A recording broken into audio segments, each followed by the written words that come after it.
Кампанията "Събирай жълти стотинки" стартира в страната. Този път тя събира пари за изграждане на открита фитнес площадка за деца в парк Юнак. Още за инициативата в следващите минути. Средствата се събират по инициатива на Сдружение Съзидание. Досега са подпомагани други градове в страната.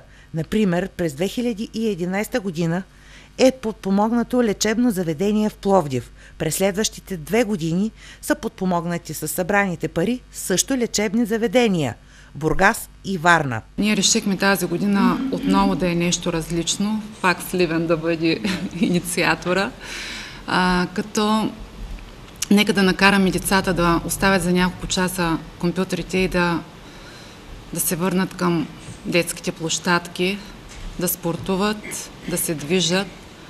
За изграждане на открита фитнес зала в Сливен са необходими 40 000 лева. Когато се съберат 70 на 100 от тях, изграждането и ще започне, са уверили от фирмата изпълнител. Големият спортист Йордан Йовчев е заявил, че когато съоръжението бъде готово, ще дойде за официалното откриване и ще покаже на малките деца как се ползват фитнес уредите. Средствата ще се събират в кутии на публични места, общинската сграда, институции и магазини. За предаването са определени 2 дати – 1 юни и 6 декември. Амбициите обаче са изграждането да стане по-бързо, за да се възползват от топлия сезон малчуганите. Мястото, отредено за открития фитнес, е терена източно от зала Васил Левски.